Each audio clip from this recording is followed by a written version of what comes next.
Dear students, welcome back. Yes, जब ये video आपको मिलेगा काफ़ी रात हो चुकी होगी और मैं भी आज बहुत थका हुआ हूँ और बहुत ज़्यादा टाइम तो मैंने इस पेपर को देखने और ये देखने में कि कौन से चैलेंज किए जा सकते हैं इसमें भी काफ़ी आज घंटे गए हैं। लेकिन फिर भी मैं इसको रिकॉर्ड कर रहा हूँ क्योंकि मुझे पता है कि आप में से कई लोग इसका बेसब्री से इंतज़ार कर रहे होंगे और टीम ने भी मेहनत किया है इसको पीपीटी में डालने में। तो चलिए, यदि मेरी एनर्जी थोड़ी लो लग रही हो और मैं माइक भी दूसरा यूज़ कर रहा हूँ तो आप थोड़ा सा bear with me, but we'll have a very interesting discussion. Actual paper अब हम लोगों के सामने है और कुछ ही दिन पहले जो मैंने मेमोरी रिकॉल किया था, मुझे देख के लगता है कि बहुत ज़्यादा स्टूडेंट ने रिकॉल किया था, लगभग पेपर उन्होंने रिकॉल कर दिया था। आज की पेपर जब मैं देख रहा था तो ठीक है, सारे ऑप्शन तो रिकॉल करने बहुत डिफिकल्ट होते हैं यदि स्टेटमेंट टाइप क्वेश्चन हो, लेकिन अधिकतर उन्होंने कर दिया था। तो चलिए, एक्चुअल पेपर शिफ्ट 1 को करते हैं और यदि कोशिश करेंगे कि कल शिफ्ट 2 को भी करें। इसमें खास करके दो तीन चीज़ों को एनालाइज करेंगे बहुत तेज़ी के साथ। बहुत इन्फॉर्मेशन, एडिशनल इन्फॉर्मेशन नहीं दे रहे हैं क्योंकि बहुत तेज़ी से करनी है। एक तो कि क्वेश्चन का लेवल कैसा है, इसको एक्चुअली समझने की कोशिश करेंगे, कट ऑफ किया जा सकता है और किन क्वेश्चन में चैलेंज किया जा सकता है एट फर्स्ट ग्लांस में, वो भी आपको मैं बताऊंगा। Let us begin. इससे पहले कि क्वेश्चन आंसर का करें दौर शुरू, आपको बताना मेरा कर्तव्य और आपका जानना अधिकार। बहुत सारे स्टूडेंट मेरे भी शायद नहीं जानते हैं कि 15 सितंबर से दिसंबर जो साइकिल है उसकी टेस्ट सीरीज स्टार्ट हो रही है। यदि आप इस ब्यूटीफुल जर्नी को, मैं हमेशा कहता हूँ एक ब्यूटीफुल जर्नी है, एक प्रोसेस है जिसमें आप आते हैं। इट्स नॉट इम्पॉर्टेंट कि मैं कैसा क्वेश्चन बनाता हूँ, मैं पूरी कोशिश करता हूँ कि वो बेस्ट क्वेश्चन बने, आपको बेस्ट प्रैक्टिस मिले, एक पूरा आइडिया मिले, वो एक सेकेंडरी है। प्राइमरी ये है कि आप एक प्रोसेस में जुड़ते हैं, आप ट्यून्ड होते हैं एक स्ट्रक्चर्ड वे में काउंसलिंग के थ्रू, और आप पढ़ते हैं और खुद अपने अंदर की जो जादू है उसको जगाते हैं थ्रू दैट प्रोसेस। यदि आप उस प्रोसेस का पार्ट बनना चाहते हैं तो 3.5 महीने ही हम लोगों के हाथ में अभी हैं, क्योंकि दिसंबर में एग्जाम होना चाहिए। यदि डिले होता है तो देखेंगे। तो इसमें जो है 30 मॉक पेपर के साथ और बहुत सारे इंफॉर्मेशन यहाँ दिए गए हैं। यदि आप इसको ज्वाइन करना चाहते हैं एट नॉमिनल कॉस्ट तो आप अपने name, Telegram ID, mobile number paulsciencehelp@paulsciencehelp.in, मैं बार बार कहता हूं कि प्लीज इसी मेल आईडी पे करें, क्योंकि दूसरे मेल आईडी पे जो है पीजी इंट्रेंस टेस्ट के सीयूईटी पीजी के बच्चे मेल कर रहे हैं। दोनों में गड़बड़ होती है, आपको एक दिन का टाइम लग जाता है। तो आप क्यों उस मेल पे करते हैं, आप जो है जीमेल पे ना करके polschelp.in पे करें। थोड़ा सा ध्यान दें और ये भी जरूर लिखें कि मैं यूजीसी नेट दिसंबर के लिए कर रही हूँ या कर रहा हूँ। कई बार आप ये भी नहीं देते, पता नहीं चलता है किस बैच के लिए दे रहे हैं। माइंड इट की सीयूईटी पीजी की भी बैच चल रही है फाउंडेशनल। ओके, अब आइए हम लोग जो है यहाँ एक एक करके क्वेश्चन देखते हैं, बहुत तेजी से देखेंगे। यहाँ जैसा मैंने कहा कि मैंने एडिशनल इन्फॉर्मेशन नहीं दिया है जिससे कि बहुत तेजी से पेपर को देख सके। ये क्वेश्चन का आईडी है, तो आपको जो रिस्पॉन्स सीट मिला होगा उसमें अलग अलग आईडी होंगे। जो इसको इसलिए देख रहे हैं, वो समझना चाहते हैं कैसा पेपर है, उनके लिए तो ये वैल्यू नहीं है कि क्या आईडी है। लेकिन जो चैलेंज करना चाहते हैं, आप सभी जानते हैं कि उनके लिए कितना ये वैल्यू है। तो 51 नंबर क्वेश्चन, आपको पता है 50 तक के क्वेश्चन एप्टीट्यूड टेस्ट के होते हैं। Cosmopolitan argue that citizenship should be extended to the world as a whole. मतलब कॉस्मोपॉलिटनिज्म का मतलब है विश्व बंधुत्व, जो हम कहते हैं वसुधैव कुटुंबकम, वही कॉस्मोपॉलिटनिज्म है, जहाँ पे कि हम किसी देश के नागरिक ना होके हम पूरे दुनिया के व्यक्ति हैं। हमारा पूरा दुनिया है और पूरी दुनिया हमारी है। तो ये हो तो वर्ल्ड सिटीजन, यदि हो तो world as a whole. Easy, इसको इजी कह लीजिए। Advantage of social audit. Social audit को दो तरीके से आप समझ सकते हैं। एक तो जबकि सोसाइटी खुद ही जो गवर्नमेंट के ऑर्गेनाइजेशन है या कोई भी ऑर्गेनाइजेशन उसकी ऑडिट करती है पब्लिकली कि भाई क्या हो रहा है। और दूसरा है कि यदि किसी ऑर्गेनाइजेशन के एक्टिविटी का सोशल जो क्या इम्पैक्ट पड़ रहा है उसकी ऑडिट की जाए। दोनों तरीके। यहाँ पे जो है पहला मीनिंग है, जहाँ सोशल ऑडिट का मतलब ये होता है it promotes collective decision making and shaping responsibilities, क्योंकि और कुछ बैठता ही नहीं है। ई डेमोक्रेसी कोई माने नहीं है। Train the community adult practice क्या मतलब है, benefit local bureaucracy not at all. तो एक ही इसमें से ठीक ठाक है कि प्रमोट कलेक्टिव डिसीजन मेकिंग। जैसे ग्राम सभा यदि सोशल ऑडिट कर रहा है तो उसमें एक रिस्पॉन्सिबिलिटी का सेंस आता है कि देखिए कैसे कोई ऑर्गेनाइजेशन काम कर रहा है, हमें इसकी ऑडिट करने की जिम्मेदारी दी गई है। Again this is easy because जो ऑप्शन है वो आसान है। 52 नंबर क्वेश्चन खासा डिफिकल्ट इस मायने में है कि आपको इतने सारे इसमें डेट जानने हैं। ये पूछता है कि मिनिस्ट्री ऑफ पंचायती राज जो ये सब स्कीम चला रही है, स्वामित्व स्कीम, मल्टी बिजली योजना, रिवैम्प राष्ट्रीय, सबका आपको क्रोनोलॉजी पता होना चाहिए। Arrange the following. So I don't think इसको इस तरह से आप याद भी कर सकते हैं। इसका आंसर इन्होंने दिया है 1, आप जस्ट मान लीजिए। नेक्स्ट क्वेश्चन देखिए, who wrote Hindu theory of international relation. तो ये तो मैंने आपको रिकॉल में ही बताया था, विनय शंकर सरकार। और ये है डिफिकल्ट, क्योंकि इसको कौन याद रखता है, मतलब डिफिकल्ट है, difficult. Who has given the concept of iron law of oligarchy, ये भी मैंने बताया था आपको, ये बहुत आसान है, ये सब रिकॉल कर दिया गया था रॉबर्ट माइकल्स। इलीट थ्योरी, अब मैं एक्सप्लेन अभी नहीं कर रहा हूँ, वैसे चलिए मुझे रहा नहीं जाता। आयरन लॉ ऑफ ओलिगार्ची में रॉबर्ट माइकल्स ये कहते हैं कि कोई भी ऑर्गेनाइजेशन कितना भी डेमोक्रेटिक हो, बट अल्टीमेटली इट बिकम्स ओलिगार्ची, मतलब कि कुछ पावरफुल वेल कनेक्टेड लोग उसको रूल करने लगते हैं। यहाँ पे मैच करना है, ये सब बहुत आसान मैचिंग है, लेकिन यहाँ मैचिंग में भी इन्होंने थोड़ा गेम खेला है कि एक से इस बार जो है मैच नहीं हो रहा, आपको 2 मिनिमम जानना होगा। तो जैसे कॉन्सेंट थ्योरी से मान लेते हैं, ओके नो, यहाँ से लेते हैं, people who should rule are those who know about politics. यदि इसमें आप कंफ्यूज भी हैं तो आप छोड़ दीजिए। The achievement of freedom through the abolition of exploitation and operation, of course ये जो है मार्क्सिस्ट थ्योरी है, इमेंसिपेशन कि इससे जो है एक्सप्लॉयटेशन, ऑपरेशन, समाज में जो क्लास डिवीजन हो खत्म हो। The principle of equal basic liberty जो है, ये जॉन रॉल की जो थ्योरी ऑफ जस्टिस है उसका फर्स्ट प्रिंसिपल है, equality of basic liberty. And second principle जो है fair equality opportunity and difference principle है। तो इन 2 से ही आपका काम जो है चल जाएगा। आप देखिए बी का 4 से ही आपका यहाँ पे बेसिकली क्रैक हो जाता है। तो उसके बाद आप मैच कर सकते हो सी का 2 से, आसान है, एक ही से क्रैक हो गई, तो आप बाकी मैच कर लीजिएगा। Which organization provides a robust communication system and effective support for e-governance in India? ये क्वेश्चन आसान इसलिए होना चाहिए कि एनआईसी को छोड़ के कुछ नहीं हो सकता है, नेशनल इंफॉर्मेटिक्स सेंटर।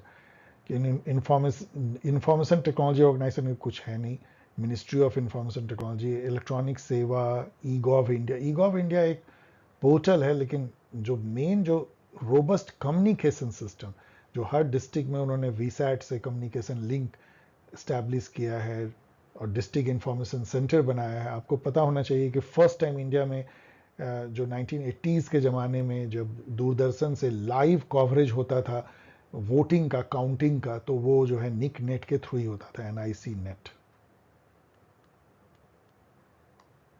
तो इजी कहा जा सकता है, मीडियम भी कह सकते हैं, लेकिन easy. Who contended that we concerned only with the finding a choice mechanism? पहले तो देखिए choice mechanism एक word है that will lead to pursue a satisficing. The moment satisficing और choice आए decision making में, आपको हर्बर्ट साइमन को करना है और कुछ भी नहीं, क्योंकि ये word केवल इनसे ही जुड़ा हुआ है। Administrative man is a satisficer, he is not a optimizer, he said. वो एक good enough decision लेता है, जो यहाँ लिखा गया है, satisfaction at some specified level. He is not aiming to take the best decision, क्योंकि उसके लिए अनंत समय चाहिए, अनंत एनर्जी, अनंत इंफॉर्मेशन। ये जो है ये भी मैं रिकॉल कर पाया था, मेरे स्टूडेंट ने किया था। आपको पता है रिलेटिव गेन जो है, चलिए क्योंकि इसमें लिबरलिज्म और रियलिज्म के 3 है इसमें, क्लासिकल, स्ट्रक्चरल और रियलिज्म।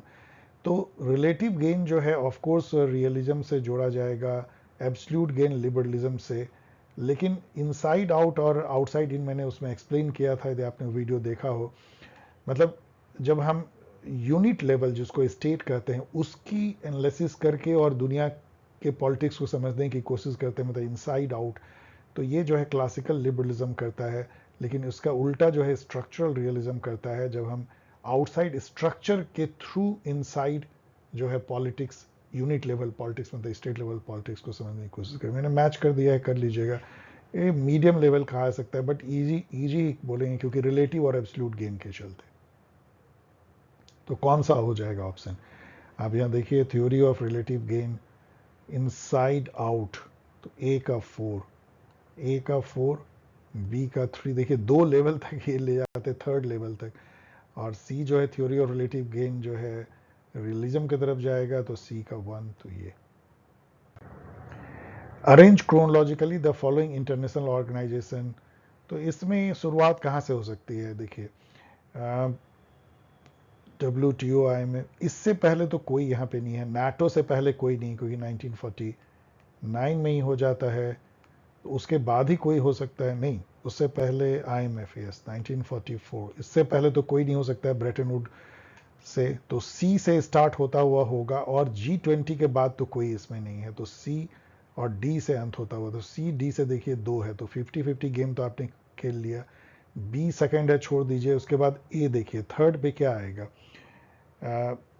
IMF के बाद नाटो, और नाटो के बाद जो है 84 में जो है सार्क आता है, और WTO 95 में। इसका मतलब सार्क आएगी, तो ई आएगा।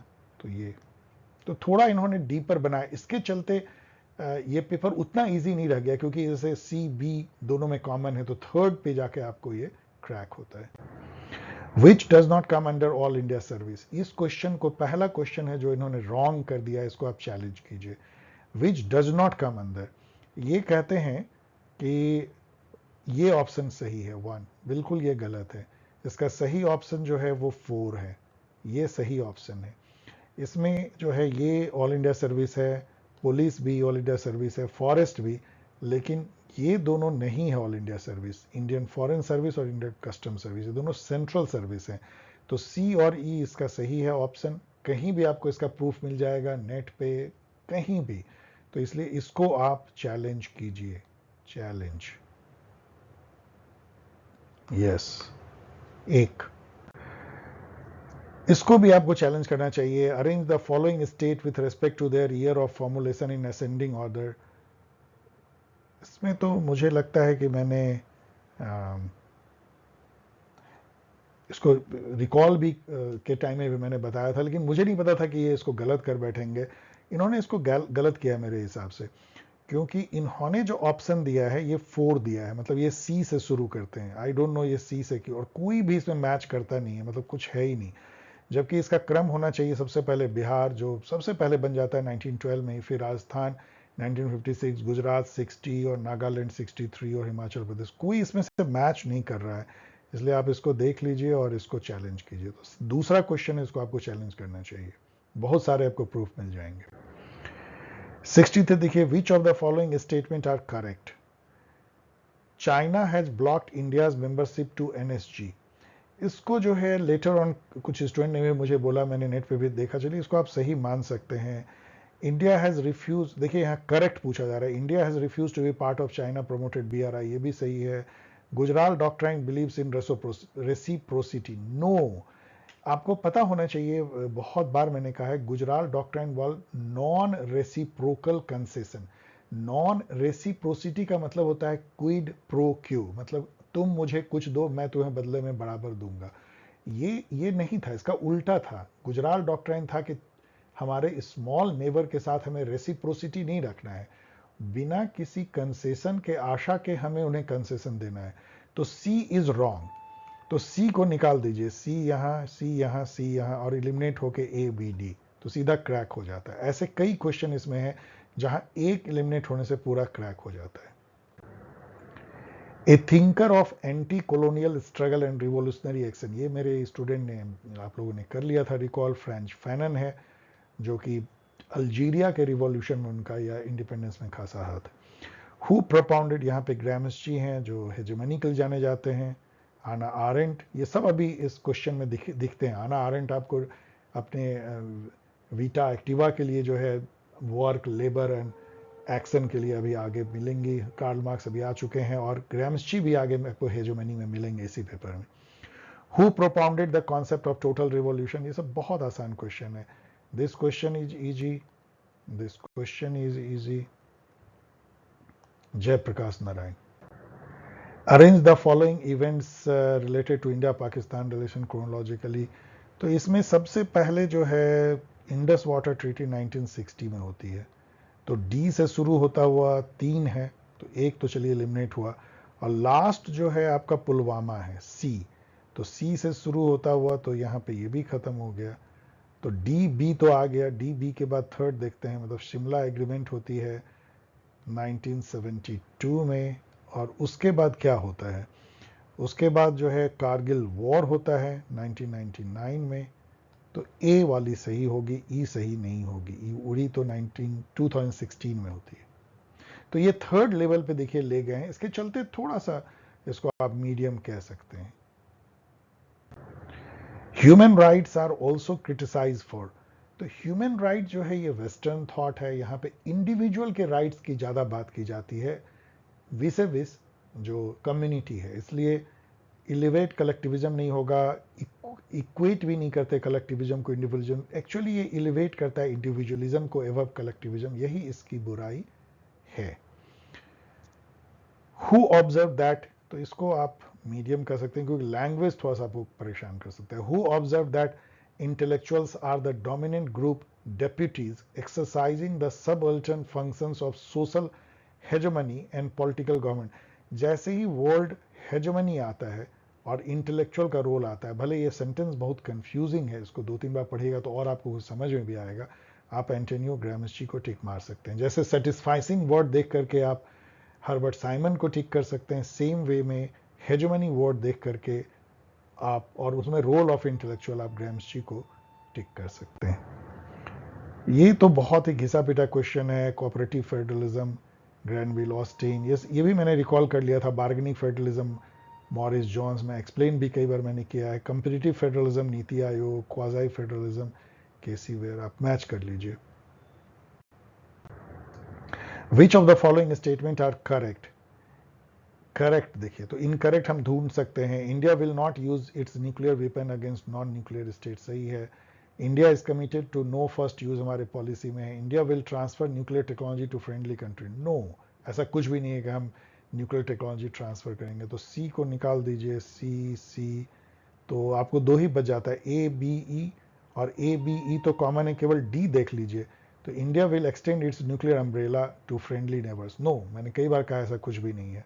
तो इसका मतलब है कि डी भी नहीं है, तो क्या बच गया, ए बी ई। ये सब तो बहुत आसान है कि कौन प्राइम मिनिस्टर थे। इंडो सोवियत ट्रीटी जब होती है तो इंदिरा गांधी थी। तो ए के 4 से चलिए 50-50 आपने गेम खेल लिया। पोखरान 2 जो है अटल बिहारी वाजपेयी जी के टाइम में होती है। तो बी का 3, तो बी का 3 दोनों में है। देखिए डीप जाते हैं, ये लुक ईस्ट पॉलिसी जो है वो नरेंद्र मोदी जी के हैं, तो यहाँ पे 1 से ये जो है क्रैक हो जाता है। Look east, sorry look east policy जो है नरसिम्हा राव जी का होगा, और पंच अमृत जो है वो नरेंद्र मोदी जी का। तो इसको आप देख लीजिए, इसका मतलब कि सी की जो है 2 होगी, C2, ओके। नेक्स्ट क्वेश्चन देखिए, रॉबर्ट के मैटन जो है बहुत फेमस सोशियोलॉजिस्ट थे, और इन्होंने ब्यूरोक्रेटिक थ्योरी और ब्यूरोक्रेसी दोनों की इन्होंने काफ़ी क्रिटिसाइज की है। यहाँ ब्यूरोक्रेटिक थ्योरी की क्रिटिसिज्म की बात है, ये डिफिकल्ट क्वेश्चन है। उन्होंने कई तरीके से जो है ब्यूरोक्रेटिक थ्योरी की जो है एक तरह से क्रिटिक थे वो। तो एक तो यहाँ वो कहते हैं गोल डिस्प्लेसमेंट होता है, इतना ज़्यादा ब्यूरोक्रेसी रूल रेगुलेशन में खोई रहती है कि जो एक्चुअल जो जनता की सेवा है वही खो जाता है। सो गोल डिस्प्लेसमेंट हो जाती है। ट्रेंड इनकैपेसिटी का भी मतलब यही होती है कि मतलब जो ब्यूरोक्रेसी इस तरीके से ट्रेन की जाती है कि वो पब्लिक सर्विस को ना करके जो है bureaucratic red tapism, rule regulation, conformity, इस टाइप में फंस जाते हैं। तो they are train to waste energy, मतलब कंट्री के रिसोर्स एनर्जी को वेस्ट करने के लिए ट्रेन होते हैं। कैसे जो है पासिंग द बक, उसमें वो माहिर होते हैं। कैसे रिस्पॉन्सिबिलिटी को इधर ठेल दिया जाए, कैसे डिले किया जाए, कैसे चीज़ों को घुमा दिया जाए। सो ट्रेंड इनकैपेसिटी। नॉन कॉन्फॉर्मिटी नहीं है, दे आर कन्फॉर्मिस्ट। कन्फॉर्मिस्ट का मतलब होता है रूल रेगुलेशन से हमेशा कन्फर्म करना, नहीं ये तो ऐसे होगा, ये ऐसे ही होगा। लीक के फकीर, लकीर के फकीर होते हैं वो।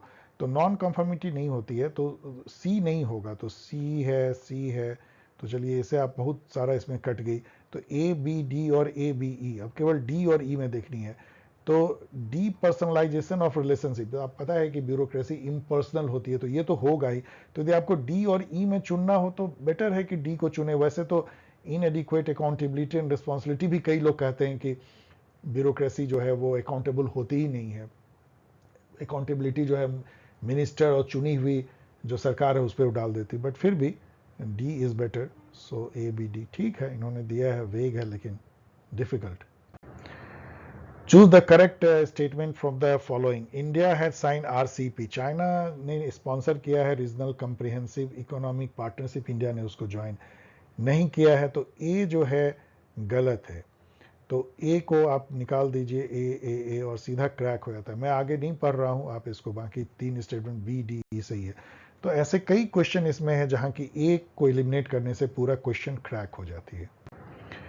डेलिब्रेटिव डेमोक्रेसी चैंपियंस मतलब क्या करता है ये, तो ऑफ कोर्स इनफॉर्मल डिबेट होती है, डायरेक्ट पार्टिसिपेशन ऑफ सिटीजन तो होता भी है, नहीं भी, लेकिन कोई डायरेक्ट डेमोक्रेसी नहीं है, तो चलिए इसको छोड़ दीजिए।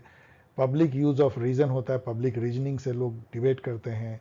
इम्पार्शियल परस्यूट ऑफ ट्रूथ भी कह सकते हैं। मोनोइज्म एज वेल ड्यूअलिज्म में क्या मीनिंग है, तो ये दो तो होगा ही। ए और सी किस में है, ए सी केवल एक ही में है और कुछ है ही नहीं, इसका मतलब यही होगी। यहां पे देखिए ये सब काफी आसान होना चाहिए, क्योंकि यहां लॉक दिखता है और कॉन्सेंट दिखता है, तो कॉन्सेंट थ्योरी सीधा लॉक से मैच कर दीजिए, बी का 4 और ये सीधा क्रैक हो जाता है। बाकी आपको देखने की भी जरूरत नहीं है, मैच कर मतलब आप बिना मैच के आगे मत बढ़िएगा। Which of the following statement is not correct about constitutionalism. Constitutionalism कभी भी टोटलिटेरियनिज्म को नहीं सपोर्ट कर सकता। बाकी रिस्पॉन्सिबल, लिमिटेड, कॉन्स्टिट्यूशनल मोनार्की भी हो सकती है, जैसे ब्रिटेन है, भूटान है, वो सब भी कॉन्स्टिट्यूशनलिज्म है, लेकिन no totalitarianism. The cornerstone of the ECI's mandate derived from Article 324 of the Constitution. We all know.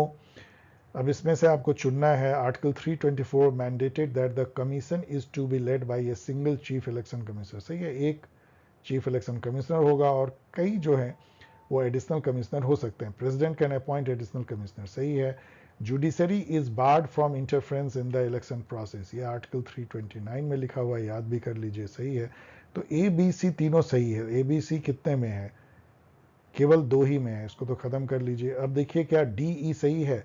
Election commission also conduct the election of panchayat, no, इसका मतलब कि डी नहीं है, इसका मतलब ई भी नहीं होगा क्योंकि इसी के साथ चिपका हुआ है, तो ए बी सी।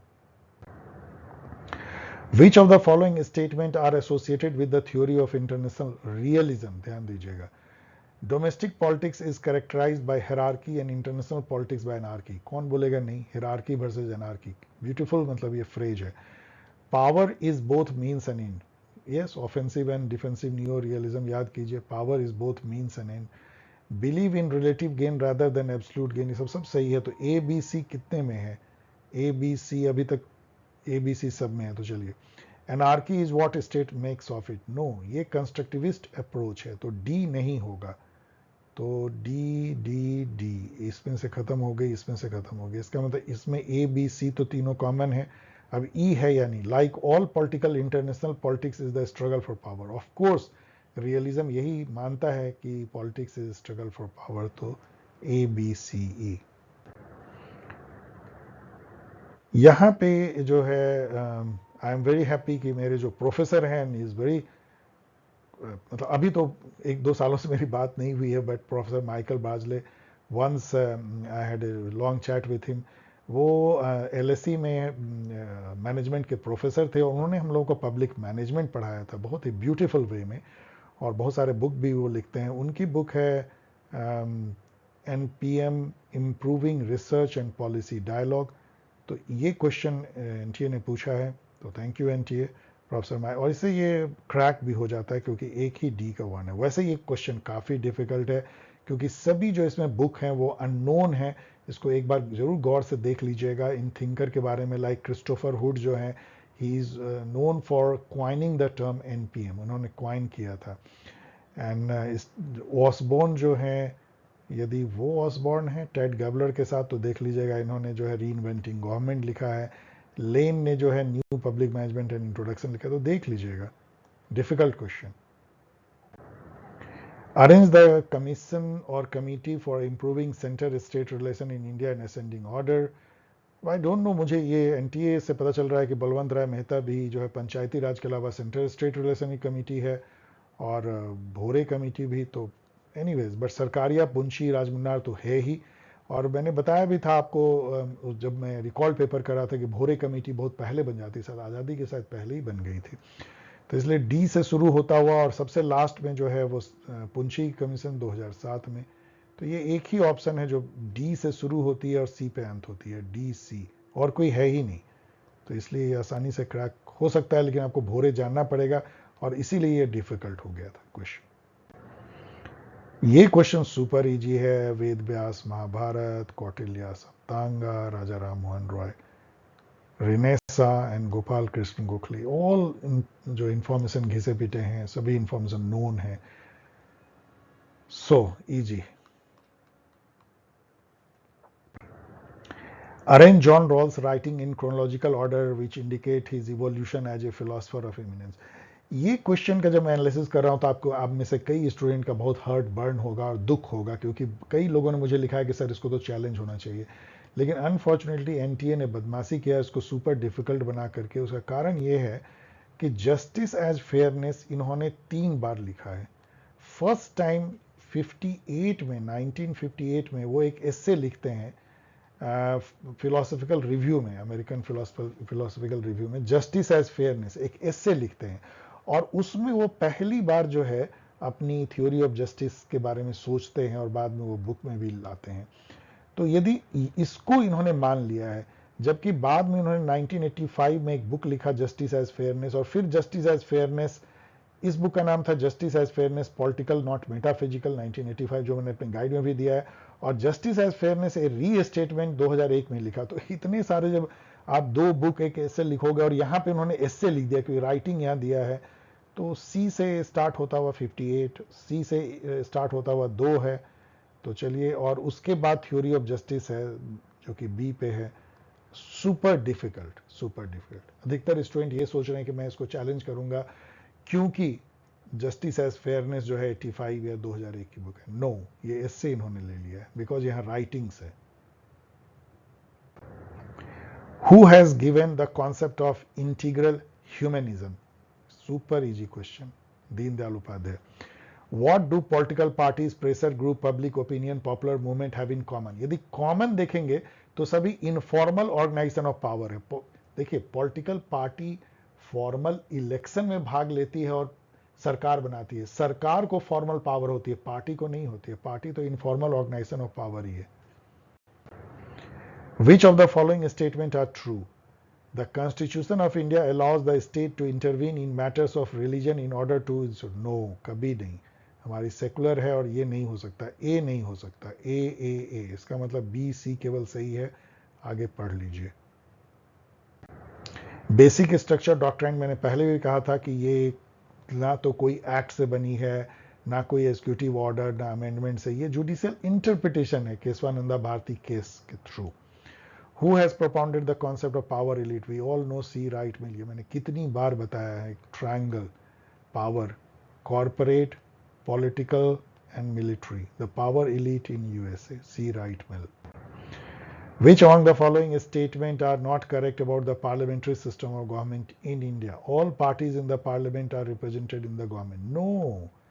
क्या सभी पार्टी हैं? कुछ को तो, जैसे अभी बहुजन समाज पार्टी को कोई भी सीट नहीं है, तो ए नहीं हो सकता। ए, तो चलिए एक तो एलिमिनेट हुआ। The government is responsible to the parliament and can be removed by it. Of course, Lok Sabha को, तो ठीक है, बी तो सही है। Government is elected for a fixed term. No, कभी भी जा सकती है। सी नहीं होगा, सी नहीं होगा। इसका मतलब क्या हुआ? एक ही, बी और ई सही है। The government is responsible to parliament, और ई पढ़ लीजिएगा।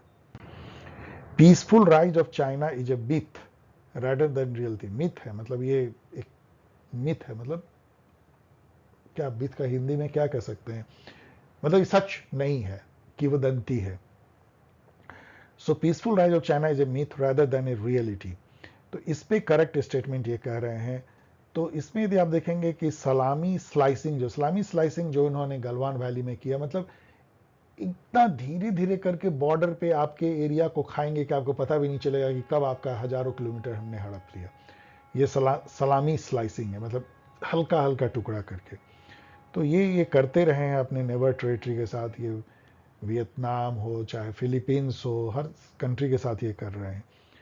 सो ये तो कोई पीसफुल हुआ नहीं। बी है China's massive aid to Asian and African country undermine its claim to peaceful right. देखिए यदि एड कोई देता है तो वो कोई तो नहीं हो गया ना कि एग्रेसिव हो गया वो, तो इसको तो कहना डिफिकल्ट है। China support to non democratic and authoritarian country, ये तो अमेरिका तक करता है।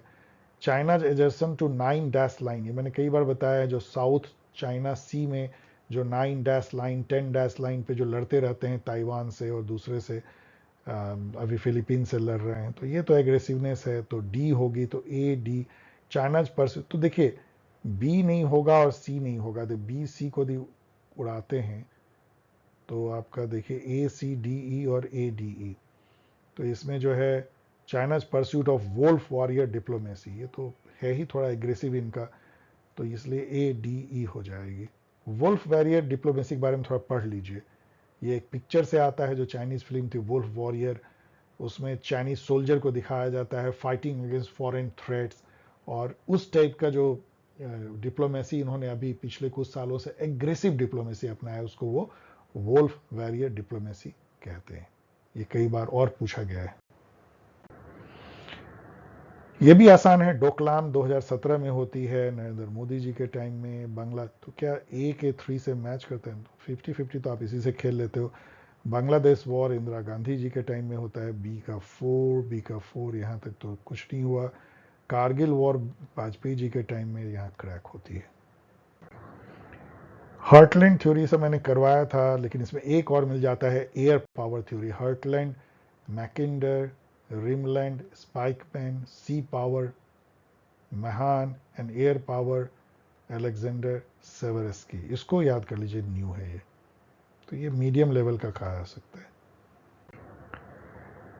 सोशलिज्म, फेमिनिज्म, इकोलॉजिज्म, ये सब मैंने बताया था। आप फेमिनिज्म बेल हुक्स को आप आइडेंटिफाई कर सकते हैं, तो बी का 4 और बी के 4 से ही ये हो गया क्रैक, तो ये सुपर इजी, बाकी मैच कर लीजिएगा। मैंने आपको बताया था सुमा केर जो है स्मॉल इज ब्यूटीफुल कॉन्सेप्ट के लिए जाने जाते हैं, बुक भी लिखे थे। थॉमस पिकेटी जो है कैपिटलिज्म इन 21st सेंचुरी, इसके लिए जाने जाते हैं, एक socialist. And Charles Taylor is known for multiculturalism, politics of recognition नाम की बुक के लिए। Arrange the following international event in ascending order, मतलब पहले कौन हुआ, तो सबसे पहले इसमें से क्या हुआ होगा। INF ट्रीटी 1987 में होती है, मिखाइल गर्बाचोव 1985 में आते हैं, सोवियत यूनियन 1991 में डिसइंटीग्रेट होता है, ये 1990 में होता है।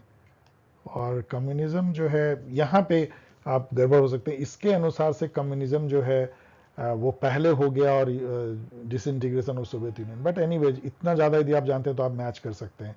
तो सबसे पहले जो है वो आप देख सकते हैं कि गर्बाचोव होंगे, तो डी से शुरू होता हुआ 3 है तो ये खत्म हो गई, डी के बाद ई सब में है तो INF ट्रीटी तो इन्होंने ही बता दिया। उसके बाद BAC है, तो BAC में B, A और C, तो डेफिनेटली जो है वो B होगी, क्योंकि यूनिफिकेशन ऑफ जर्मनी है, तो B वाली आपको सही होगी, फिर A और C। New provisions under the consumer protection act जो है, चलिए देखते हैं क्या क्या है। Strict norm for misleading advertisement है, सेंट्रल कंज्यूमर प्रोटेक्शन अथॉरिटी बनाई गई है, ई कॉमर्स को इसमें डायरेक्ट सेलिंग को भी लाया गया है। तो ABC कितने में है, इसमें नहीं है, इसमें नहीं है, एक ही में है ABC, बस खत्म हो गई। बाकी तो इसका मतलब D है, alternate dispute resolution through mediation है। Different countries have different kinds of political party system, identify कीजिए। यहाँ पे एक मैं भी कंफ्यूज होता, मेरे अनुसार जापान में 2 पार्टी सिस्टम, लेकिन डोमिनेंट 2 पार्टी सिस्टम ये मानते हैं, मल्टी पार्टी सिस्टम है, लेकिन कई लोग उसको 2 पार्टी भी कहते हैं, ये नहीं मानते। लेकिन चलो चाइना तो सिंगल पार्टी है, तो ए जरूर सही होगा, तो ए, ये 2 खत्म हो गई। अब चूंकि ए है और दोनों में ABC है, तो यहां तक तो आप सीधा ले लीजिए, केवल देखिए कि क्या डी और ई सही है या नहीं। तो ये डी को सही मानते हैं, यदि डी को सही मानते हैं, डी को ओके, डी को सही नहीं मानते हैं, मतलब जापान मल्टी पार्टी मानते हैं, तो ये तो अपने आप, साउथ अफ्रीका तो मल्टी पार्टी है ही, तो इसका मतलब केवल ABC सही है। China single party, India multi party, Britain 2 party, जबकि वहां भी 2 पार्टी के अलावा भी और पार्टी हैं, लेकिन डोमिनेंट 2 पार्टी सिस्टम ब्रिटेन में लेबर एंड कंजर्वेटिव है। Which statement are incorrect with reference to election campaign in India? तो चुनाव प्रचार होती है, government provides resources for election campaign, no, party को खुद करना होता है, तो ए नहीं होगा, ए नहीं होगा, तो बी डी सीधा अब आगे आप टिक कर लीजिए। हु फाउंडेड ऑल इंडिया हरिजन संघ? ये हमने बताया था आपको, महात्मा गांधी, हरिजन सेवक संघ भी और Harijan Sangh. Which is the nodal agency to achieve या monitor sustainable development goal in India? NITI Aayog, ये भी मैंने बताया था। मैच करना है, फर्स्ट लोकसभा इलेक्शन 1952 में होता है, adoption of constitution 26 November 1949, first Republic day 26 जनवरी 1950। इसके लिए ही कॉन्स्टिट्यूशन के बहुत सारे आर्टिकल को उस दिन लागू किया गया। इमरजेंसी जो है 1975 में आई थी। मैच कर लीजिएगा, एक दो लेवल के बाद हो जाती है, लाइक ए का 4 है, तो इसी से क्रैक हो जाता है, super super easy, super easy. Arrange the following event related to India's foreign policy in ascending order. पहले क्या हुआ? तो सबसे पहले इसमें क्या हुआ होगा?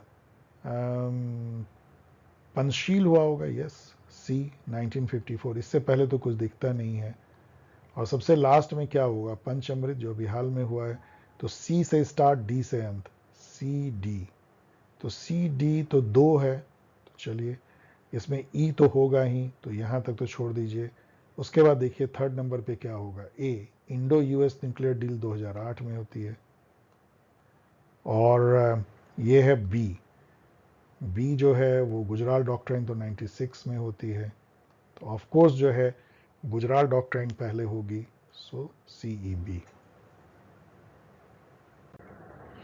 Which of the following statement are correct regarding conservatism as a political theory? Conservatism postulate collective leadership, promotes treaties to achieve peace and order. यदि आप कंफ्यूज हैं तो इसको छोड़ दीजिए, क्योंकि इस टाइप आप अभी कंफ्यूज हो सकते हैं। Sympathizes with free market ideology, greater emphasis on nationalism and authority of the state. ये तो बिल्कुल सही है, तो बी जरूर होगा, तो बी बी बी, तो ये खत्म हो गया। A disposition of an attitude of mind placing their faith in pragmatism, tradition, history, बिल्कुल कोर थॉट है, तो सी बी होगा। तो सी इसमें नहीं है, इसमें नहीं है, तो खत्म हो गया, इसका मतलब बी सी केवल हो सकता है और कुछ नहीं। Arrange the following event incident related to Sino India relation, मतलब चाइना इंडिया रिलेशन, साइनो मतलब चाइना, क्रोनोलॉजिकली पहले क्या हुआ होगा? तो आप देखिए इसमें जो सबसे पहले चाइना ने इन्वेड किया, उससे पहले तो कुछ होगा नहीं, 1962। यहाँ पे आपको जानना पड़ेगा नाथू ला स्कर्मिस, यदि नहीं जानते तो, इसलिए ये थोड़ा मीडियम हो सकता है। ये बहुत फेमस है, 1967 में नाथू ला सिक्किम में है, वहाँ पे चाइनीज आर्मी, जो उसकी नाम है Chinese People's Liberation Army, PLA, वो अटैक करते हैं, कई 100 सैनिक जो है इसमें घायल मरते हैं। तो ये जो नाथुला में हुआ था 67 में, तो 1967। तो ए के बाद जो है ई होगी, तो ए, और अंत में जो है चेन्नई कनेक्ट होगा। वुहान स्प्रिट 2018 में होती है, और अगले साल ही जो है 2019 में सी जिनपिंग आते हैं। मम्मलपुरम मद्रास में जो है दोनों में काफ़ी दोस्ती होती है, लेकिन अगले ही साल गलवान होता है और सब बदल जाता है। तो डी के बाद दो कुछ नहीं हुआ होगा, ये जो है, और सॉरी, गलवान सबसे लास्ट में हुआ है बिकॉज 2020 में हुआ है। तो सी से अंत होता हुआ और ए से शुरू, ए सी जो है 2 है, तो इसमें ए ई और बी और डी में देखते हैं। वुहान स्पिरिट 2018 और चेन्नई कनेक्ट 2019, तो पहले वुहान हुआ है, तो थोड़ा डिफिकल्ट है, मीडियम कह सकते हैं। The third wave of feminism, ये तो पहले का एक क्वेश्चन रिकॉल था, reflect the influence of post structuralism, मतलब पोस्ट मॉडर्निज्म की तरफ चला जाता है third wave. A person who is know of things and is willing to alert the controlling authority, whistle blower, मतलब कोई जो है अंदर में ऑर्गेनाइजेशन की कुछ गलत हो रहा है, उसकी खबर जब बाहर देता है, उसको विसल ब्लोअर कहते हैं। अगेन ये तीसरा क्वेश्चन है जिसमें कि कुछ घटना है और कुछ प्राइम मिनिस्टर हैं, तीनों सुपर इजी हैं। शिमला एग्रीमेंट जो है इंदिरा गांधी जी के टाइम में होता है, ताशकंद एग्रीमेंट शास्त्री जी, इसी से क्रैक हो जाएगा। ए का 2 और बी का 4, ए का 2 और बी का 4, नहीं क्रैक नहीं होता है, लेकिन 50-50 गेम आप खेल लेते हैं। ए का 2 और बी का 4, तो सी पे आके आपको होगा इंडस वाटर ट्रीटी जो है वो 1960 में होती है, तो उस समय में जवाहरलाल नेहरू हैं, तो सी का 1, तो सी के 1 से आपका ये जो है क्रैक हो जाता है। Who had organized the Abhinav Bharat a secret society of revolution, ये हमने इसको रिकॉल किया था हम लोगों ने सावरकर 1904 में अपने ब्रदर के साथ। When the President of India resigns, he write resignation letter to Vice President of India and Vice President to President, Speaker to Deputy Speaker, Deputy Speaker to Speaker. United States of America is still the sole superpower of the world. इसके बारे में 5 statement है। Best and the brightest of the world prefer to migrate to America, सही है। American dream is still intact, yes. American way of life, American dream. USA is the most indebted country of the world, चलिए इसको देखते हैं। वैसे है absolute term में, लेकिन डेट टू जीडीपी रेशियो में बहुत लो है। ग्लोबल, और चूंकि ये सोल सुपर पावर है तो इसके साथ मैच नहीं करता ना कि मोस्ट इंडेटेड, तो global surplus capital gets accumulated in USA, चलिए इसको भी छोड़ दीजिए। USA still is the global leader in the development of new innovative technology, कौन बोलेगा नहीं, एकदम सही है। चाहे वो न्यू डिवाइसेस हो, चाहे न्यू इलेक्ट्रॉनिक के जो आइटम हैं, चाहे वो मोबाइल टेक्नोलॉजी में हो, चाहे वो जितने भी आप टेक्नोलॉजी कंपनी आप देख सकते हैं, स्पेस एक्स हो, चाहे टेस्ला है, या इंटरनेट से जुड़े हुए जितने भी ग्लोबल जो जाइंट हैं, लाइक फेसबुक है, ट्विटर है, कोरा है, एप्पल है, माइक्रोसॉफ्ट है, ऑल जनरेटिव एआई भी अभी चैट जीपीटी ने तहलका मचा दिया, तो वही अमेरिकन कंपनी है। जेमिनाई है, गूगल है। सो क्या क्या बिल्कुल सही है, ए बी और ई।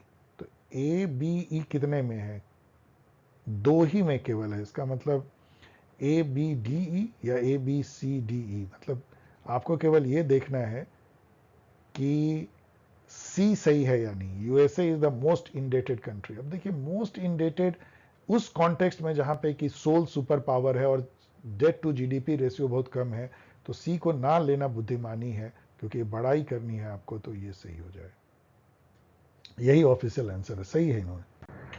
विच of the following are variants of international liberalism, इस पे मैं क्वेश्चन मार्क इसलिए कर रहा हूं कि इन्होंने कहा है कि complex interdependence, institutional liberalism, Republican या डेमोक्रेटिक लिबरलिज्म तो है ही, लेकिन नियो लिबरलिज्म भी इंटरनेशनल लिबरलिज्म का एक पार्ट है, क्योंकि पूरी दुनिया अभी नियो लिबरल ग्लोबलाइज्ड वर्ल्ड कहलाती है। और क्लासिकल लिबरलिज्म ऐसा नहीं कि डोमेस्टिक पॉलिटिक्स में चलता है, पूरी दुनिया में भी जो है जो लिबरलिज्म जो नॉर्मल जो है वो भी है, लेकिन इन्होंने इन दोनों को हटा दिया और एबीसी कहा है। तो बट डोंट चैलेंज, मैं ये कहूंगा कि इसको मानिए मत, लेकिन इसको चैलेंज करना डिफिकल्ट है, जो सेटर समझे। इन्होंने कल कहा है, बेसिकली बहुत नैरो वे में लिया है कि इंटरनेशनल लिबरलिज्म में नियो लिबरलिज्म और क्लासिकल लिबरलिज्म नहीं आती, बाकी ये 3 तो आती ही है। With the reference to Indian political system consider the following statement, कौन इसमें से करेक्ट है। One salient feature of Indian political system is the combination of centralisation and decentralisation, ठीक है, generalist.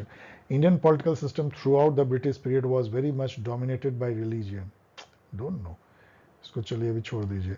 In Indian political system the real executive power is with president, real executive power not at all, इसका मतलब मिल गया हमें एक eliminate करने के, सी को हटाइए, सी सी, तो इससे क्या हुआ, ए बी डी, इसका मतलब ए बी बिल्कुल सही है, जो हम लोगों को नहीं लग रहा था क्या सही है वो सही हो गया। अब डी केवल देखना है, the government system is based on 3 organ, कौन बोलेगा नहीं, इसका मतलब ए बी डी सही है।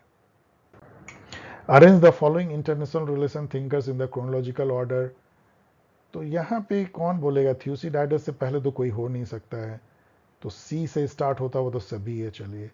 और इसमें सबसे लास्ट में कौन होंगे, अलेक्जेंडर वेंट, क्योंकि ये तो 90s में लिख रहे थे और कंस्ट्रक्टिविज्म लेटेस्ट है, तो डी, तो डी से अंत होता हुआ सी और डी से अंत होता हुआ 3 है, तो अब आपको खोजनी पड़ेगी।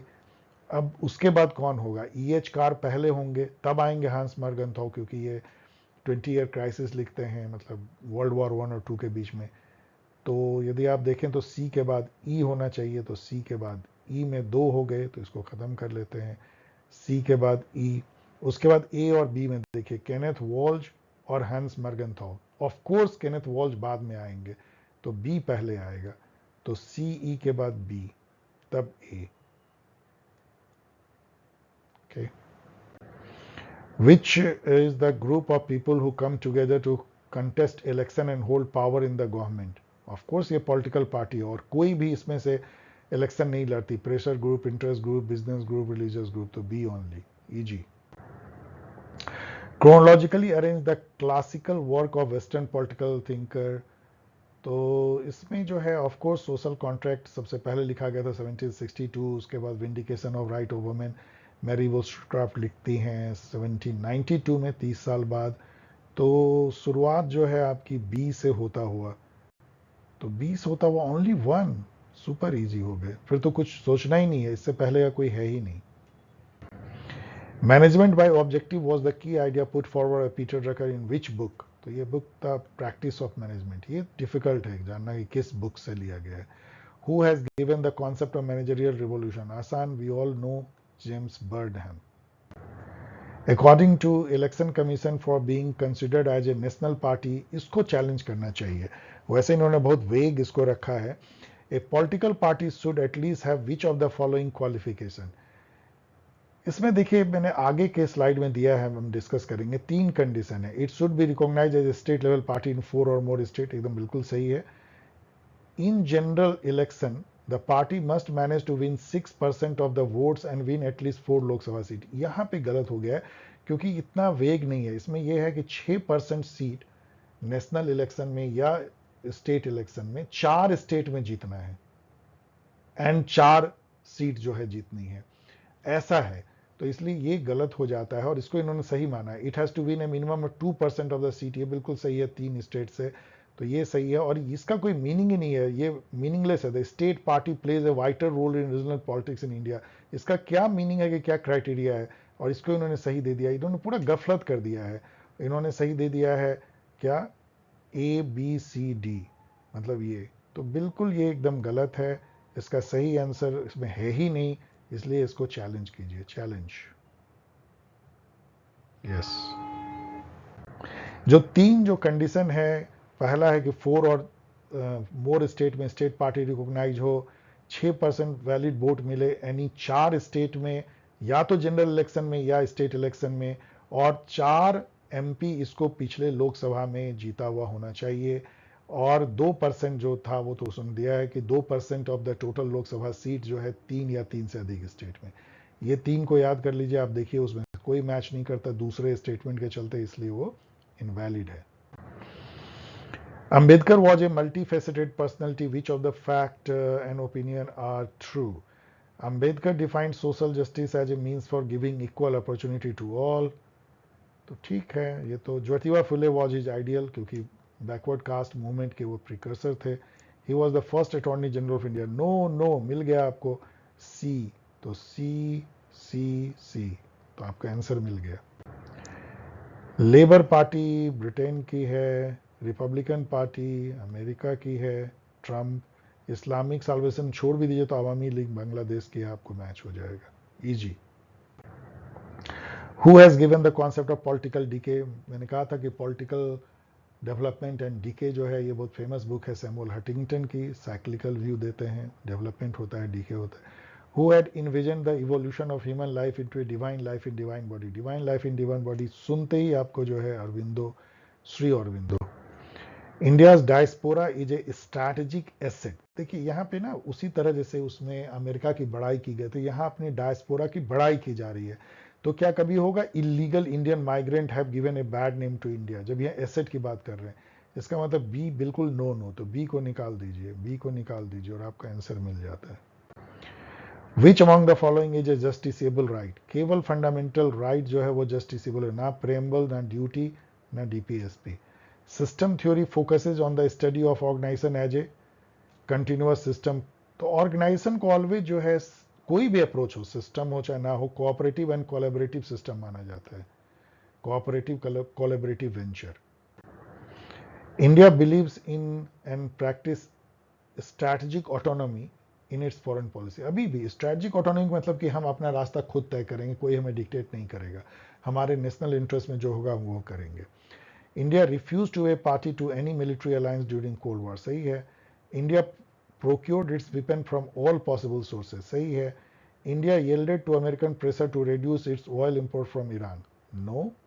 India refused to yield to Western power to not to import oil? बिल्कुल सही. हमने नहीं मतलब कि हम yield किए. India refused to sign NPT and CTBT to protect its strategic autonomy. सही है. तो केवल सी छोड़ दीजिए आप तो, लेकिन इसमें तो इन्होंने सब में दो दो इन्होंने उड़ा दिया है. आई डोंट नो. तो ए बी तो होगा ही.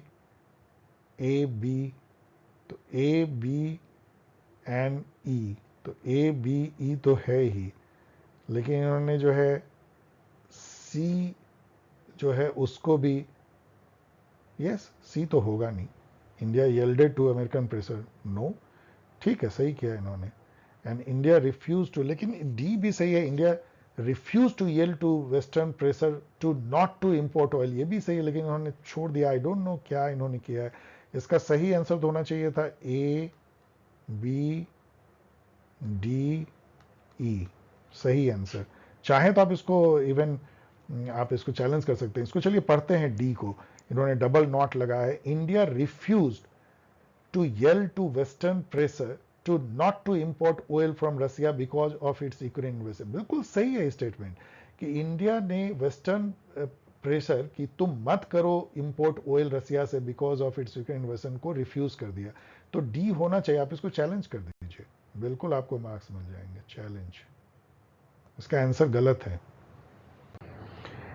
वर्ल्ड सिस्टम थ्योरी, वॉलस्टीन, तो ए का 3, तो 50-50. सोशल कंस्ट्रक्टिविज्म वेंथ, अभी हम लोगों ने देखा anarchy what state makes out of it, B का 4, तो ए का 3, बी का 4. सी का डिफेंसिव नियरियलिज्म, केनेथ वॉल्ज और क्रैक. थर्ड लेवल पे जाके, सभी थर्ड लेवल पे होता है. आना आरेंड, मैंने बता रहा था vita activa, 3 categories of life condition, labour, work, action. Labour we share with animal, सबसे लोअर लेवल, खाना पीना, नित्य क्रिया जो होती है. वर्क जो है, जो कोई चीज हम क्रिएट करते हैं, लाइक अभी जो मैं कर रहा हूं ये वर्क है, तो वर्क हायर लेवल है लेबर से. लेकिन एक्शन वो है जैसे मोदी जी कर रहे हैं, या जो पॉलिटिकल लीडर करते हैं, वर्ल्ड लीडर, जो आप समाज को बदलते हैं, that is action. So labour, work, action, Vita Activa. And इसके अगेंस्ट में वीटा कंटेम्पलेटिवा, या कंटेम्पलेटिव मतलब जो आप कंटेम्पलेट करते हैं, सोचते हैं, उसमें आप कुछ कर नहीं रहे होते हैं लेकिन एक्टिव थॉट रखते हैं. Which among the following is not correct about India's nuclear policy. दूसरी बार पूछा जा रहा है. Credible minimum deterrence, no first use. In Pokhran 2 India has agreed to sign NPT, no not at all, कभी हम लोग नहीं किया. तो यही एक गलत है, मिल ही गया. तो Homi Bhabha is the architect of India's nuclear programme. When the Reserve Bank of India was established, 1935, easy. Application of the laws of dialectic in social life is demonstrated through the principle of, ये question सुनने में बड़ा tough लगता है. कई student जब recall करते sir कुछ था लॉ ऑफ डायलेक्टिक, लेकिन यहाँ तो हिस्टोरिकल मटेरियलिज्म लिख के इन्होंने इसको आसान बना दिया. 130 नंबर देखिए, इसमें असल में क्वेश्चन कट गई है. Among the following challenges to Indian democracy which is not related to globalisation, ये था. तो इसमें यदि अब बहुत सुपर इजी इसलिए हो जाता है कि बाकी आप कितना भी कंफ्यूज करें, हमारे यहाँ जो दल बदलूपन होती है, पॉलिटिक्स ऑफ डिफेक्शन, उसका ग्लोबलाइजेशन से क्या नाता है. तो सी तो डेफिनेटली नहीं जुड़ा हुआ ग्लोबलाइजेशन से. सी जरूर होना चाहिए, और एक ही ऑप्शन में सी है, बाकी में किसी में सी है ही नहीं, इसलिए ये सुपर इजी हो जाता है. C only, it is not related to globalisation. बाकी और सब में है या नहीं है. Crony capitalism, decay of nation state तो है ही, roll back of welfare state, depoliticisation and all. ये भी बहुत आसान है क्योंकि गवर्नमेंट रिक्वायर्स स्पेशल एलीट में यदि आप कंफ्यूज भी हो, majority of the population are incapable में कंफ्यूज भी हो, तो political democracy, ignore the lack of democracy in economic relation, Marxism के साथ जाएगा. तो सी का 2, सी का 2, और इसी से आप 50-50 गेम जो है खेल लेते हैं. दूसरा, democracy system reflect gender division, gender के बारे में बात फेमिनिस्ट करेंगे, तो डी का 3 और डी का 3. तो इन दोनों में जो हम लोगों ने किया है, ए का पॉलिटिकल सी की 2 थी ना, तो सी की 2 एंड सी की 2, और डी का 3 केवल एक ही में है, तो इससे ये हो जाती है क्रैक. इसका मतलब ए का है जो वो इलीट चाहिए कंजर्वेटिज्म, एंड लिबरलिज्म को भरोसा नहीं है कि majority can self govern themselves, representative democracy. Theory of motivation जो है डगलस मैकग्रेगर के साथ जाएगा, तो ए का 2, तो ए के 2 से आपने 50-50 खेल लिया। अब साइकोलॉजिकल यहाँ पे जो है मैं भी कंफ्यूज हुआ था। साइकोलॉजिकल ओरिएंटेड इम्प्रिंट और रिसर्च इनटू इंडस्ट्रियल रिलेशन, ये मैरी पार्कर फोलेट के साथ मैं तो इसको एसोसिएट करता हूँ, लेकिन इससे मैच होता नहीं है। ये इन्होंने किया है एल्टन मायो के साथ। बी का 3 इन्होंने किया है, सी का 1 किया, administrative process are more important than hierarchy and authority, Mary Parker, ये भी इसके साथ जाता है। एंड डी का इन्होंने 4 के साथ किया है, focus on value like citizen responsible worker, तो D4। तो फिर भी आप इसको और चेक कर लीजिएगा, लेकिन इसको चैलेंज करना मुश्किल है। ये बहुत इन्होंने उल्टा सीधा मिलाया है मेरे अनुसार से। तो ए तो ठीक है डगलस, ए के 2 के बाद इनको मैच करना चाहिए था, बी को 1 के साथ करना चाहिए था, लेकिन फिर उसके बाद सी जो है सी फिर जो है वो उल्टा हो जाता है। तो इसलिए चलिए ठीक है, आप इसके साथ जाइए और इसको मान लीजिए। Indian national movement had many streams, one of them was extremist. तो इसमें से कौन कौन एक्सट्रीमिस्ट हैं? लाल बाल पाल, बाल लाल पाल, बाकी ये दोनों मॉडरेट थे। तो A B C, very easy. Which among the following statement related to CBDR, common but differentiated responsibility and differentiated capability, different capabilities, वो CBDR, common but differentiated responsibility, माने कि हिस्टोरिकली जिसने जितना पॉल्यूट किया एनवायरमेंट को वो इतना आप खामियाजा अभी भुगते, is not correct. It is an important global environmental norm developed during Rio summit. It favors developing country of course, क्योंकि हम लोगों ने कम पॉल्यूट किया है, so we have right to pollute. It grants certain trade concession to developing country, yes, but यहाँ पे ये मामला ट्रेड का है नहीं। Developed countries are opposed, environmentally देखें तो yes, developed country are opposed to it, तो ये इसमें सही नहीं है। Choose the correct statement. NATO is a security pact created for the defense of US-led Western country, yes. Warsaw Pact was created by Soviet Union. SARC was created for the security, no, economic cooperation, regional development के लिए। ASEAN is not a security organization. It is a regional development economic integration organisation. European, तो C D को काट दो, C D, केवल ए और B सही है। Rational choice theory impact on public administration has strongly felt in area such है, ये भी वेग है। रैशनल चॉइस का मतलब ये होता है कि जो एक्टर हैं जो भी पॉलिटिकल एरिना में, वो एक सेल्फ इंटरेस्टेड रैशनल एक्टर है जो अपनी यूटिलिटी या प्रेफरेंस को मैक्सिमाइज करना चाहते हैं। तो ये ऑर्गेनाइजेशनल बिहेवियर में तो यूज होता ही है, लेकिन और कहाँ कहाँ यूज होता है? तो ये कह रहे हैं, इनका कहना है कि ABD, लोकल गवर्नमेंट में और थ्योरी ऑफ डेमोक्रेटिक एडमिनिस्ट्रेशन में, but not in public service delivery. Why I don't no. Public service delivery में काफ़ी सारे रैशनल चॉइस थ्योरी यूज होते हैं, लेकिन इसको आप चैलेंज नहीं कर सकते। इन सबको जो इन्होंने दिया है उसको एक्सेप्ट कर लीजिए, चाहे गलत भी हो। वेग है, गलत है। Consider the statement about constitutional government. It is a, again दूसरी बार आ रहा है, it is a form of limited government, one where constitution is the basis of public authority. तो A B जरूर होना चाहिए, तो सब में है। One where prime minister is the formal head of the state. No, not necessary. India में तो नहीं है, तो C नहीं होगा। One where there is always universal reference, not necessary. D भी नहीं होगा। One where there is always limited franchise. No, E भी नहीं होगा। तो A एंड B केवल सही है। की एलिमेंट्स ऑफ मैकियावेलीज इंक्लूड, ये भी बहुत वेग है, लेकिन हाउ कैन यू चैलेंज, ये सब प्रॉब्लम है। इनका कहना है कि 4 सही ऑप्शन है, BDE, मतलब he was critic of classical philosophical idea, जो कि थोड़ा बहुत सही भी है। आइडियाज और रिपब्लिकनिज्म दिया, जो बिल्कुल सही है। और पावर को एनालाइज किया, power as a means of statecraft, ये भी सही है। लेकिन उन्होंने पॉलिटिकल रेजिम को भी क्लासिफाई किया था, republicanism, monarchism and mixed constitution. Why not, क्यों ए नहीं इसमें इंक्लूड होगा? सो इसलिए ये वेग है, लेकिन चलिए इसको कुछ कर नहीं सकते हैं, जो ऑफिशियल आंसर है मान लीजिए। डेवलपमेंट एडमिनिस्ट्रेशन इनकम्पसेस, तो activities relating to centralisation and limiting the number of agencies that deal with development to the undertaking. No, ऐसा थोड़ी कि सेंट्रलाइजेशन को ये बढ़ावा देता है और लिमिट करता है एजेंसीज को, तो ए बिल्कुल नहीं होगा। तो ए और ये हो गई crack. Arrange the following political philosophers in the chronological order.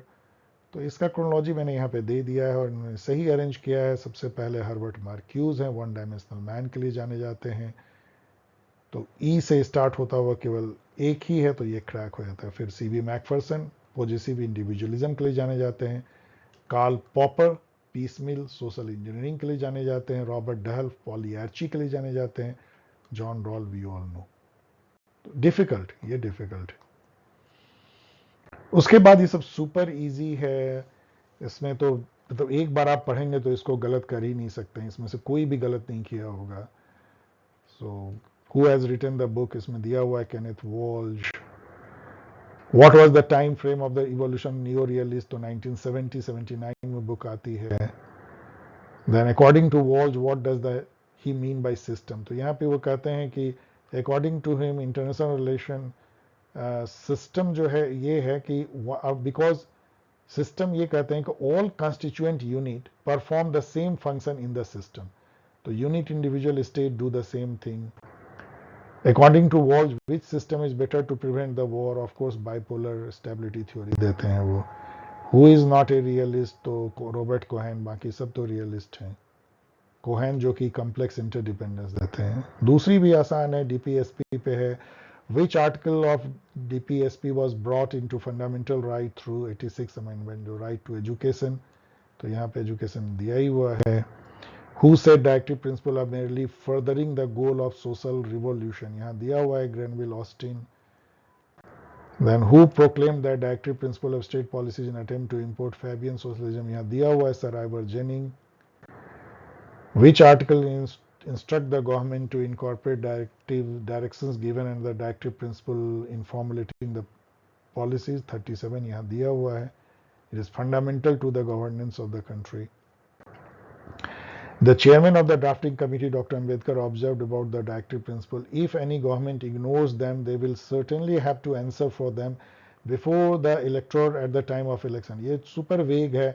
What does it mean by this observation? That DPSP is political. आपको जनता के सामने जाना पड़ेगा, ना कि unethical, illegal या philosophical. It is philosophical, no? I think it is political. मैंने answer नहीं देखा, I think कि यही होना चाहिए, आप लोग देख लीजिए। So dear student, before I end, आप लोग के मन में आ रहा होगा कि फिर सर जो है कट ऑफ बताएं, अब तो पेपर सामने है। My view is same that it is a easy paper, no doubt. और इन्होंने थर्ड लेवल पे बैचिंग को ले गए हैं, क्रोनोलॉजी को भी थर्ड लेवल पे ले गए हैं। इसके चलते थोड़ा सा डीप आपको दोनों में करना पड़ता है। इसके चलते मैं थोड़ा सा इसको कम कर सकता हूँ कट ऑफ को। मुझे लगता है कि इसमें 75 जो है आपको लाना चाहिए। मतलब मैंने 80 कहा था, लेकिन 75 स्टिल आई थिंक कि जेआरएफ के लिए 75 जनरल में, ऐसा मुझे लगता है 75 to 80 के बीच में जेआरएफ, उससे 5 मार्क्स कम जो है नेट, और उससे 5-2-4 marks PhD. I will go with this. Thank you very much.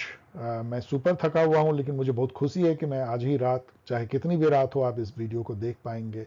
और फिर से आपको याद दिला दें, यदि आप online test series and counselling join करना चाहते हैं, जो कि हर एग्जाम के लिए इंपॉर्टेंट होगा, set, assistant professor, SSB, PGT, तो रजिस्टर करें। इस मेल आईडी पे गौर करें, polschelp@polschelp.in पे।